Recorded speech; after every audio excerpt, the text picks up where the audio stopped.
तेज़ बारिश हो रही है, जल्दी से घर पहुंचना है। मेरे साथ साथ रहो।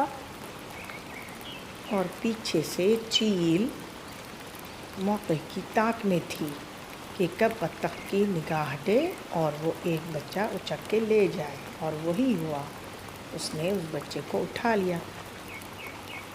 मम्मी बचाएं बचाएं मुझे, इस चील से बचाएं।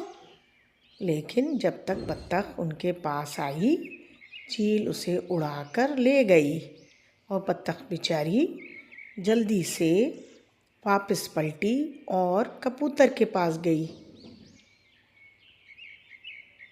कबूतर कबूतर कबूतर, देखो चील जो है मेरे बच्चे को उड़ा के ले गई, तो मेरी मदद करोगी? चलो मेरे साथ और देखो, ढूंढो उसे चील को, वरना वो मेरे बच्चे को खा जाएगी। वो उठा के अभी अभी लेके गई है। फिर दोनों साथ में चील को ढूंढने के लिए निकले और इधर उधर देखते फिरे। फिर कबूतर ने कहा, हम लोग अलग अलग देखते हैं चल के कि कहीं तो चील मिल जाएगी, या फिर कौवे के पास चलो। कव्वे कव्वे, हम तुम्हारे पास इल्तिजा लेकर आए हैं। चील मेरे बच्चे को उठा के ले गई है, तो मेरी मदद करोगे?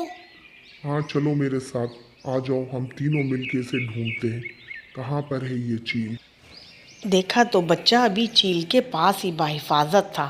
फिर तो बत्तख और चील की खूब लड़ाई हुई और कौवे ने भी खूब ठोंगे मारी चील को, और इस तरह इनके इत्तेहाद ने मिलकर उस बच्चे की जान बचाई। बच्चों, इत्तेहाद में बरकत है, यूनिटी स्ट्रेंथ है।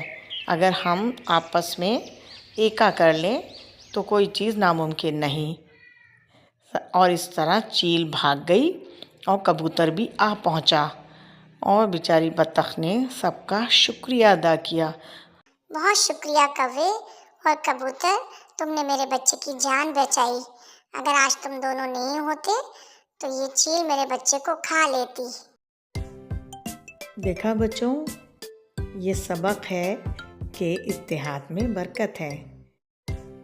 बच्चों, कहानी पसंद आई हो तो मेरे चैनल को सब्सक्राइब करें, लाइक करें, शेयर करें। मिलते हैं अगली कहानी में। अल्लाह हाफ़िज़।